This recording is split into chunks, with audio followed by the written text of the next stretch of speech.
செய்யல. அடுத்த எபிசோட்ல எத பத்தி பார்க்க போறோம்னா, ரோகிணிய போலீஸ் அரெஸ்ட் பண்ணி ஸ்டேஷன் கூட்டு போயிடுறாங்க. அங்க போய் ஸ்டேஷன்ல விசாரிக்கும்போது, "என்னம்மா நீ தான் சிட்டிய ஆள அடிக்கிறதுக்கு அங்க அனுப்பிச்சீங்களான்னு?" கேட்கும்போது, "இல்ல சார், நான் அடிக்கலாம் சொல்லல. எங்க வீட்ல இந்த மாரி பிரச்சனை. நீ கொஞ்சம் போய் கேட்டு மிரட்டுன்னு தான் சொன்னேன். ஆனா அவரு அடிச்சு இவ்ளோ பெரிய பிரச்சனை ஆகும்னு எனக்கு தெரியாது." அப்படின்றாங்க. "ஓ! அப்ப நீ தான ஒத்துக்கிற?" அப்படின்றாங்க. "இல்ல சார், நான் அடிக்கலாம் சொல்லல. அப்போ முத்துவ பிடிக்கும்போது கூட ஏம்மா இந்த விஷயத்த நீ சொல்லல?" அப்படின்ட்டு. "இல்ல சார், எனக்கு சிட்டி தான் இப்படி பண்ணியிருப்பான்னு தெரியாது."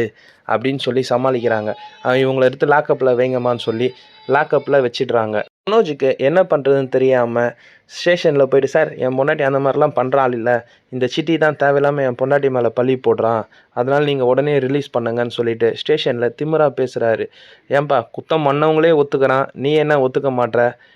விடாமல் பேசிகிட்டு இருக்க. இதே மாதிரி பேசிகிட்டு இருந்தேன்னா உன்னையும் தூக்கி உள்ளே வச்சுருவேன்." அப்படிலாம் இல்லை சார்" அப்படின்னு சொல்லி அவரும் சமாளிக்கிறார் அங்கேருந்து. என்ன பண்ணுறதுன்னு தெரியாமல் முழிச்சிட்டு இருக்காங்க.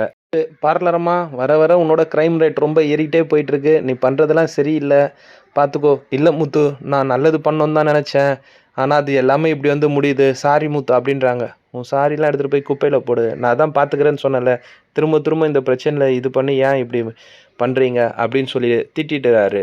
இல்ல, ரோகிணி முத்துவ பார்த்துட்டு, "சாரி முத்து, நான் வேணுன்ட்டே இது பண்ணல.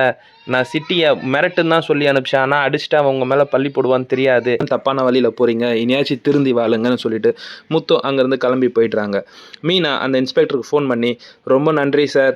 எனக்கு ரொம்ப பெரிய ஹெல்ப் பண்ணீங்க. இதை நான் மறக்கவே மாட்டேன் வாழ்நாள்லன்னு" ரொம்ப தேங்க்ஸ் சொல்கிறாங்க.